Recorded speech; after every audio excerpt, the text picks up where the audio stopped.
அனைவருக்கும் இயேசு கிறிஸ்து நாமத்தினால என் அன்பான வாழ்த்துதலையும் வணக்கங்களையும் மகிழ்ச்சியோடு தெரிவித்துக் கொள்கிறேன். அன்பானவர்களே, இயேசு கிறிஸ்து நாமத்தினால இந்த நாளிலும் கர்த்தருடைய வார்த்தை நம்ம நோக்கி கடந்து வருகிறது. இதை என்னதானே என்று நம்ம நினைக்க வேண்டாம். எத்தனையோ முறை கேட்ட வார்த்தை தானே, தயவுசெய்து அப்படி நினைக்க வேண்டாங்க. ஆண்டோட வார்த்தை ஒவ்வொரு நாளும் நம்மளோட வாழ்க்கையை சந்திக்கும் போது அதை நமக்கென்று நம்ம சொந்தமாக்கி கொள்ளும்போது நிச்சயமாக அது அதிக பிரயோஜனமாக இருக்கும். இந்த நாளிலும் வேத வசனம் நமக்கு சொல்லுற ஒரு காரியம், ஆண்டவருக்கு ஒரு அன்பான ஒரு ஆலோசனை, நன்றி அறிதல் உள்ளவர்களாக இருங்கள். கொஞ்சம் யோசித்து பாருங்க, இன்னைக்கு நன்றி அறிதல் உள்ள குணம் மக்கள்கிட்ட நிரம்பி வழிதா இல்லை குறைஞ்சிக்கிட்டே வருதா? ரொம்ப குறைந்து கொண்டே வருகிறது.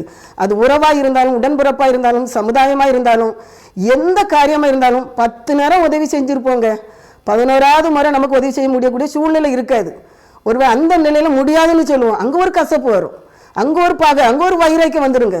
எப்படி எனக்கு நான் கேட்டு ஏன் தரலை?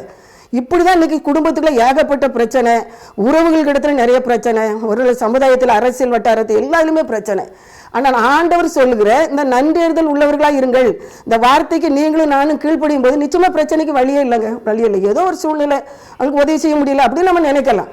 நாமளும் அப்படி நினைக்கணும். நம்ம நினைப்போம் நமக்கு எல்லாரும் உதவி செய்யணும், ஆனா நாம உதவி செய்யறதுல நமக்கு கொஞ்சம் சில சோர்வு அசதியெல்லாம் வரும். இல்லைங்க, ஒருவரை நம்முடைய ஏசப்பா அந்த பூமியில வாழ்ந்த நாட்கள்ல 10 குஷ்டரோகியை குணமாக்குனார் பாருங்க. அதுல ஒரே ஒருத்தன் மட்டும்தான் ஆண்டவருக்கு நன்றி செலுத்த வந்தான். ஆண்டவர் பரிதாபமா கேட்கிறாரு, அன்பா கேட்கிறாரு, எப்பா 10 பேர் குணமாக்குனேனே, மீதி 9 பேர் எங்க? அன்பானவர்களே, அந்த 9 பேர் வரிசையில இன்னைக்கு நீங்களும் நானும் இருக்கிறோமா? அது அந்த ஒருத்தன் நன்றி சொன்னாலும் அந்த வரிசையில இருக்கிறோமா? அந்த ஒருத்தன் நீதிமானாக்கப்பட்டு ரட்சிக்கப்பட்டு சந்தோஷத்தோட சமாதானத்தோட அவன் வீட்டுக்கு திரும்பி போனாங்க. இன்னைக்கு நம்ம நன்றி செலுத்தலன்னு வைவேன், ஒருவேளை அந்த நேரத்துல பொங்கின பைக்கு பழம் போட்ட மாதிரி ஒரு சின்ன நன்மை கிடைச்சிருக்கும். ஆனால் அந்த விளையாடப்பட்ட ரட்சிப்பு, சந்தோஷம், சமாதானம் நீடித்த காலமாக கிடைக்கணும்னா நான் மனிதர்களிடத்திலும் கத்த தந்த ஒருவேளை இந்த ஆயுசு காலத்திலும் ஆண்டவருக்கும் மனிதருக்கும் நம்ம நன்றி அறிதல் உள்ளாக இருக்கணும். நம்முடைய முன்னாள் மறைந்த ஒருவேளை பெருந்தலைவர் காமராஜ் அவர்கள், நம்முடைய மாநிலத்தின் முதலமைச்சராக இருந்தவங்க, தன்னுடைய உறவுகளோடு நண்பர்களோடு இப்போ உட்காந்து பேசிக்கிட்டு இருக்கிறாரு. ஒரு சின்ன மகள் கேட்டில் வந்து நிற்கிறா. உடனே வேலைக்காரங்களை விரட்ட பார்க்குறாங்க. ஆனால் பெருந்தலை காமராஜ் அவர்கள் சொன்னாங்க, சே அந்த சின்ன பிள்ளை விரட்டாதப்பா, கூட்டு வா அப்படின்னு சொல்கிறாங்க.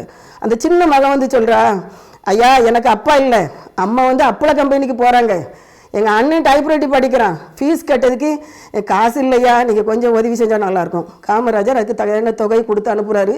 இந்த மகனும் போயிட்டா. என்ன நடந்துச்சு தெரியுமா? ஒரு 3 நாள் கழித்து அந்த மகள் திரும்ப வர்றா. வந்தவுடன் மறுபடியும் வேலைக்காரங்க என்ன மறுபடியும் இந்த பிள்ளை வந்திருக்கு, என்னதுக்கு வந்திருக்குன்னு தெரியல அப்படின்னு கொஞ்சம் சலிப்படைகிறாங்க. ஆனால் காமராஜ் அவர்கள் அவங்களை சத்தம் போட்டுட்டு அந்த மகளை கூப்பிடுறாரு. கூப்பிட்டு பார்த்தா கட்டின ரசீது இருக்கு. அந்த பிள்ளை கட்டின ரசீது மீதமுள்ள காசையும் கொண்டு கொடுத்து, ஐயா உங்களுக்கு ரொம்ப நன்றின்னு சொல்லுது. பாருங்க, அந்த சின்ன மகளுக்குள்ள அந்த நன்றி அறிதல். நம்ம தான் என்ன காமராஜர் எதிர்பார்க்கவா செஞ்சார்? இல்லை, அந்த ரசீதையும் கொடுத்து மீதமுள்ள காசையும் கொடுத்து நன்றியும் செலுத்தின அந்த மகள் சமுதாயத்தில் பிற்காலத்தில் ஆசீர்வதிக்கப்பட்டால். அன்பானவர்களே, நீங்களும் நானும் நன்றி அறிதல் உள்ளதாக இருப்போம். தயவு செய்து நன்றி கெட்டு போனால் நமக்கு வேண்டாம். இந்த வார்த்தைக்கு நீங்களும் நானும் கீழ்ப்படியும். கத்த ரொம்ப நல்லவருங்க, ஏனோதான் என்று விட வேண்டாம். வார்த்தை நமக்கு சொந்தமாக்கி கொள்வோம். நம்மையும் நம்முடைய சந்ததி தலைமுறைகளையும் இயேசு கிறிஸ்து ஆசீர்வதிக்கவே ஆசீர்வதிப்பார். நன்றி, நன்றி, வாழ்த்துக்கள்.